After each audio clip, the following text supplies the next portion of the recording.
So, Amy, I want to move on to probably one of the most critical and often overlooked steps along this buying journey for immersive training.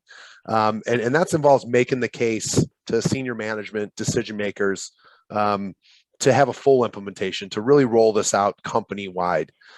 Let's assume we've got to the point where we've got our data. We've ran our pilot. We like what our test pilot has shown in terms of efficacy and everything that it'll do. But eventually, I'm going to be sitting down across from that CFO, and they're going to ask me one thing: ROI. Yeah. How is this going to benefit the bottom line? And there's a lot of ways to go about doing that people should know, that can be helpful as they go try to make that case. Tell me what you think. What you experience with that? Yes, I mean, for sure, this is in the top, 3 questions that we always get asked.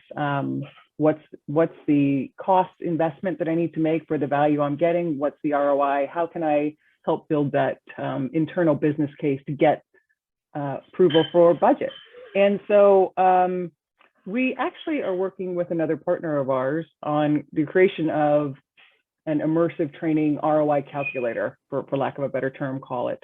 And what it comes down to is really knowing enough about your use case and pain points and learning objectives and the number of employees that you want to have take the immersive training, so that you can start to think about this in terms of the way a CFO would think about it, which are sort of the line item costs that come out of getting this training in the hands of the employees. So you should be able to talk about, do you have low performers, and how much are they costing the business in terms of their low productivity? Are there travel costs that you're going to recover, right? These are hard dollar costs that you could save by shipping a VR headset to someone, and they can do the training in the headset. And because, for example, our platform, you can do multiplayer, you can actually have remote employees in their individual headsets inside the same experience collaborating on things, right? So other things that you should be thinking about are, do you have new hire turnover that potentially with the right onboarding training, you could decrease that, because that's a big cost, right? It's an investment that a company will make in a new employee. And if they don't work out, then there's really no way to recoup that money. There are things like how much shorter do you want your training time to be, so that you have maybe an onboarding course or a skills-based course that is a 12-week program. Can you get that down to a 7-week program, right? There's definitely some costs, both soft and hard costs associated with that. And then the bigger one, one of the biggest ones that we work with is in instances where companies have accidents. So is there costs associated with reducing accidents or safety incidents?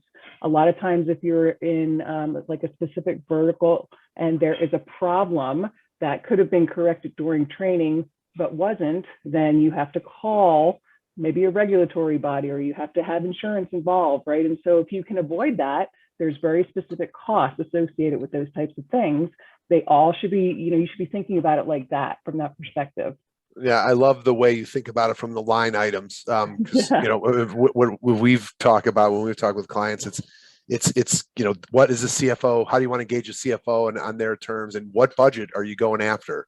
And it's easy to go say, hey, this is a training cost, and we're going to replace it with a different training cost.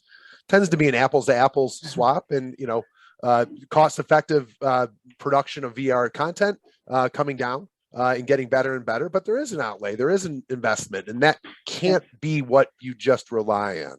So, look to that travel budget of what people are doing to come into a regional office or come in for, regulatory training or yearly certification type training, and what it takes to bring them in and keep them overnight and send them back. Look to that safety budget, or that regulatory body, or the fines and such. Employee engagement levels are proven to be so much higher with immersive training. What does that do to your turnover? What does that do to the type of employee population that you're trying to engage, and say like, wow, this is an interesting value proposition for me at your company as an employee, because they're doing some really unique things on the training side to get me up to speed.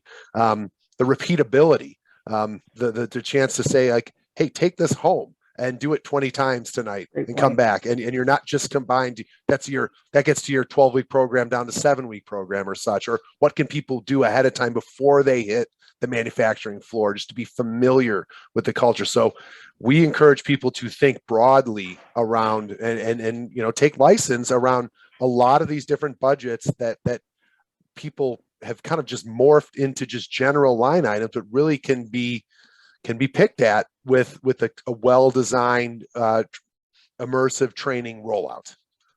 I mean, here's another good point. And you had said, basically the replayability, right? So clearly, yes, the employee can use the same training, multiple times and they can achieve proficiency.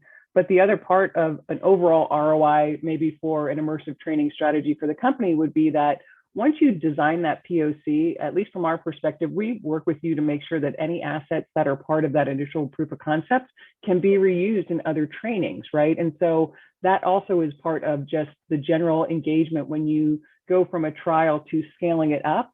Really think about, designing your immersive training experiences so that you can reuse assets, so that you maybe can generalize an environment enough so that it could be used for maybe a logistics versus manufacturing or something along those lines too. But there's definitely those considerations that we can help you with in thinking through that.